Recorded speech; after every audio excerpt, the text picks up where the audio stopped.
Before we dive into the story of shadows and redemption, take a moment to subscribe to the channel. Every tale we tell comes from the dusty roads of forgotten lives and the secrets that echo in the silence of the West. Now, imagine a lone ranch standing against the horizon, stubborn and still like a grave marker. The man who lived there, Moses Rayfield, wasn't just a rancher. He was a whisper in the wind, a myth the townsfolk warned their children about. They said he once stood with a rifle longer than his own shadow and silence sharper than a blade. No one dared cross onto his land. No one except for coyotes and the wind. But on one cold morning, that silence was torn apart, not by thunder, but by a knock. And not just any knock. A stranger, muddy from the trail, stood at his gate, holding something that would unravel everything Moses had buried long ago. Moses Rayfield had built his world with fences, not just of wood and barbed wire, but of silence and distance. He hadn't spoken to another soul in over a decade, and even the mail stopped coming when he never opened the letters. He wasn't born on that land, but he poured his blood into it, making it his own. Folks said he bought it with money soaked in secrets, maybe even sin. The earth there was hard and stubborn, just like Moses. He'd rise before the sun and work until the moon reminded him to rest. But inside his cabin, there was a locked trunk no one had ever seen open. And whatever was in that trunk, it kept him awake on more nights than he'd admit. That morning, when the stranger arrived, the rancher didn't reach for his gun right away. That was the first sign something was different. Moses stared as if seeing a ghost, but the past has a way of dressing itself in new faces. Every morning, before the sun even dared to rise, the black rancher saddled up his horse and rode the fence line like a ghost haunting the prairie. Folks in town whispered about his silence, about the scars running across his face like old rivers dried in the sun. No one really knew where he came from, and no one had the courage to ask. What they did know was simple. He worked harder than any man alive, never missed a beat, and paid for everything in cash. Rumors floated like tumbleweeds. Some said he was running from the law, others swore he was once part of an outlaw gang. Whatever the truth, no one pushed. He kept to himself, and that suited the townfolk just fine. But what the rancher didn't expect, on one particularly crisp morning, was the sound of a shovel biting into the dry earth behind his barn. A sound that echoed like a gunshot through the empty hills. The moment he heard that metallic scrape, his heart skipped a beat. His boots thudded against the ground as he rushed around the corner, hand instinctively resting on the old revolver tucked under his coat. There, crouched beside the barn, was a stranger. Tall, sunburned, wearing city clothes that didn't belong out here. But what chilled the rancher wasn't the man, it was the thing he held in his hands. A rusted tin box, caked in clay, freshly unearthed. The rancher froze. That box wasn't supposed to be found. Not ever. It held pieces of a life he had buried with his own hands, pieces too painful to remember and too dangerous to share. "Put it down," he said in a low voice, one that made even the wind pause. But the stranger didn't flinch. He looked up and asked, "Is this yours?" The question lingered in the air like smoke after a fire. The rancher didn't answer. Instead, he stepped closer, eyes locked on the tin box like it might explode. The stranger stood, brushing dirt from his knees, and offered it out like a peace offering. "I didn't mean to pry," he said, "but this was buried shallow. Looked like someone wanted it to be found." The rancher snatched the box with a growl. "No one was supposed to find this," he hissed. For the first time in years, his hands trembled. The weight of the past was heavier than he remembered. Without another word, he turned and marched back into the house, slamming the door behind him, as if he could shut out the ghosts now stirring in his mind. But it was too late. The past was no longer buried. Inside the box were letters, yellowed with age, the ink faded but the emotions still raw.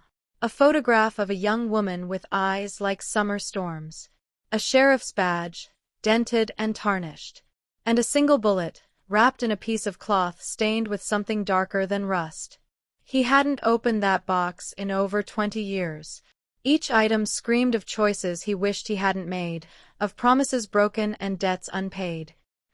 He sat at the table, staring at it all, while outside the wind picked up, carrying with it dust and the sound of the stranger's footsteps leaving the property. But something deep in the rancher's gut told him this man wouldn't stay gone. And maybe it was time someone knew the truth. That night, he didn't sleep. He sat in his chair, staring into the flames of the fireplace like they might burn away the guilt. He remembered her face, the woman in the photograph. Her name was Alma. She was the reason he came west in the first place. The reason he changed his name. She had trusted him with everything, and in the end, he let her down. Not by choice, but by fear. When the sheriff turned on her for helping a black man escape injustice, the town let it happen. And he vanished. He thought burying the evidence would be enough. That starting over on a ranch far from the world would erase it. But nothing stays buried forever in the West. At sunrise, the rancher stood on the porch, the box in hand, waiting. He didn't know what for. Maybe for the stranger to come back. Maybe for judgment. Instead, he saw dust on the horizon, a single rider approaching. It was him. The stranger. But this time, he rode slow, hat in hand, like a man coming to a funeral. He stopped at the gate and raised his eyes. "I think we need to talk," he said. The rancher nodded, not because he wanted to, but because something in him had shifted. Maybe it was time. Maybe the land had soaked up silence long enough. They sat under the shade of the old oak tree, the tin box between them. The rancher told his story in pieces, like barbed wire unraveling. He spoke of Alma, of betrayal, of how a black man in the wrong town could disappear and no one would ask why. He confessed to things he never said out loud, things that made the stranger's eyes water with rage and sorrow. But he didn't interrupt. He listened. And when the rancher finished, the silence between them felt different, not heavy, but honest. The stranger finally said, "I'm her son." And the world tilted on its axis. The words hit like a lightning strike. The rancher's mouth went dry. "Her son," he whispered. "Alma had a son?" The stranger nodded slowly.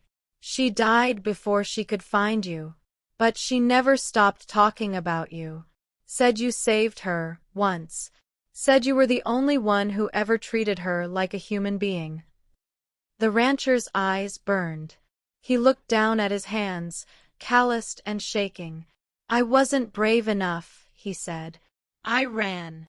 But the man shook his head. "You survived. That's more than most did. Now maybe it's time to do something with that survival."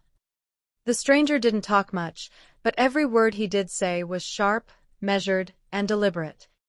He introduced himself only as Caleb. No last name, no origin. Just Caleb.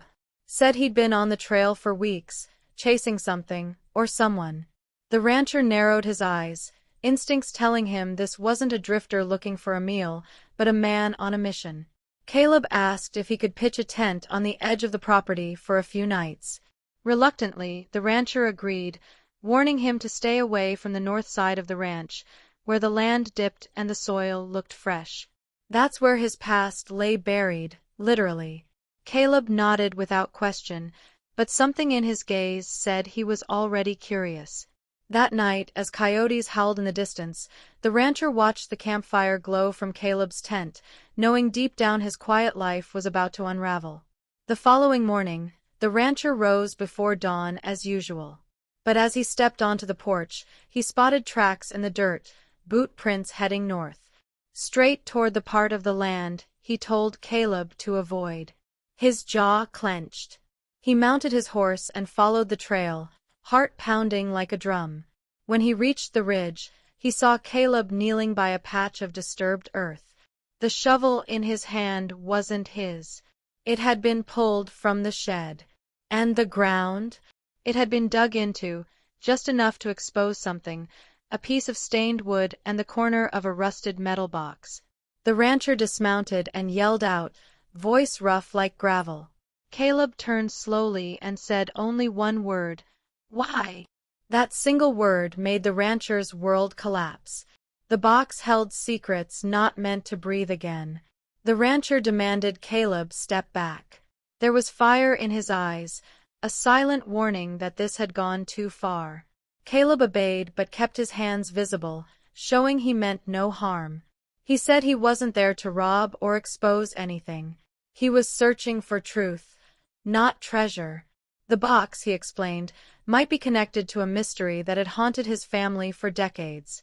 A missing man, a betrayal, and a stolen fortune. The rancher didn't flinch, but something flickered in his stare. He asked Caleb the missing man's name. When he heard it, his breath caught. He turned his back, shoulders sinking.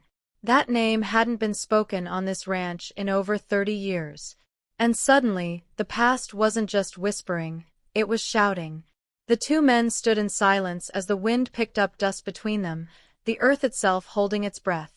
That night, under a sky full of stars, the rancher sat across the fire from Caleb and finally told the story. 35 years ago, before he was the black rancher feared by all, he was just Elijah. A young drifter with a knack for horses and a secret he carried from state to state, the kind of secret that could get a man hanged. He met a man named Silas in a saloon brawl, a man who saved his life, then became his closest friend. Together, they planned to buy land, build something of their own. But Silas disappeared one night, along with the stash of money they'd scraped together. The law blamed Elijah. No one ever believed his side. So he buried the truth, literally. That metal box wasn't just a container. It was Silas's last message. A letter. And bones. Caleb listened, expression unreadable. Then he pulled something from his satchel, an old photograph, weathered and torn. It showed two young men leaning on a rail fence, dusty and smiling. One of them was unmistakably Elijah. The other, Silas. Caleb explained that Silas was his uncle. His family never knew what became of him. Only rumors and fading memories remained. Caleb said he was raised on stories of Silas's loyalty and his supposed betrayal. But something never sat right. He had a feeling that Silas hadn't run, that he'd been silenced. Elijah nodded slowly. The truth was more complicated than anyone imagined. He didn't kill Silas. But he knew who did, and he helped cover it up. For years, he tried to forget, until Caleb's arrival unearthed the pain again. Elijah confessed everything that night. About the fight over the money. About the jealous rancher from the neighboring property who set the ambush. About how Elijah arrived too late to save Silas, but too early to walk away. How he buried the body to protect himself from a noose, and from a justice system that wouldn't give a black man a second glance. He cried as he spoke, the fire crackling between them like judgment itself. Caleb didn't speak for a long time. Then he said quietly that maybe justice wasn't about punishment, but about truth. And maybe Silas deserved to be brought home properly. Elijah agreed. Together, they made a plan. They would dig up the box, retrieve the letter and the remains, and travel to the town where Silas's mother was buried. To lay him beside family. With honor. The next few days were a blur of preparation. Elijah hadn't left his ranch in years, not even for supplies. But now, he packed what little he had, saddled his horse, and stood ready. Caleb led the way, guiding him through trails and towns that had changed since Elijah last saw them. Along the journey, they talked more, about the past, about pain, about hope. Caleb confessed he had once hated the man who buried his uncle. But now he understood. Elijah, for all his strength and fearsome reputation, had lived with guilt like a chain around his heart. And Caleb? He finally had answers. The journey wasn't easy. Strangers looked at them with suspicion. Two black men on horseback, carrying a box marked by time and silence. But they rode with purpose, and silence couldn't hold the truth forever. On the fifth day, they reached a small hill overlooking a forgotten cemetery. Wildflowers grew between crumbling headstones. Elijah dismounted, knees trembling. Caleb took the box and walked ahead, stopping at a grave marked, "Martha Jessup, beloved mother." He knelt, whispered a prayer, then helped Elijah dig. The box was lowered gently into the earth, followed by a simple wooden marker etched with Silas's name. No fanfare, no witnesses. Just wind, grass, and the beating of two hearts. Elijah placed the letter on top, folded neatly. A final apology. Caleb looked to the sky, eyes glistening. "He's home now," he said. Elijah nodded. "And so am I." They stood in silence as the sun dipped low, painting the sky in colors of fire and forgiveness. The past was no longer buried. It was honored. As they turned to leave, Elijah felt something he hadn't in decades: peace. Not the kind found in solitude, but the kind earned through truth. Caleb placed a hand on his shoulder and said he planned to stay in the area. Maybe even rebuild what Silas had once dreamed. A ranch, a legacy, something worth passing on. Elijah smiled for the first time in years, offering to help. Together, they returned to the ranch, no longer haunted by ghosts. The land felt lighter now. Even the wind seemed to hum a softer tune. Neighbors noticed the change. The black rancher once feared was now greeted with cautious respect and eventual admiration. Word spread of the stranger who'd brought redemption to a broken past. But few knew the full story. And that was fine. Some truths were meant for hearts, not headlines. In time, the ranch grew again, with new fences, new horses, and new laughter. Caleb kept his uncle's photo on the mantel. Elijah carved wood in the evenings, telling stories to passing travelers and kids from nearby towns. He wasn't feared anymore. He was remembered. As a man who made mistakes, but also made them right. As someone who didn't let the past define him, but chose to rewrite it. Together, Caleb and Elijah built more than a ranch. They built a second chance. And sometimes, when the wind blew just right, they swore they could hear Silas laughing on the breeze. Life, after all, has a strange way of circling back to where it started. And sometimes, the thing you tried to bury the deepest is what sets you free.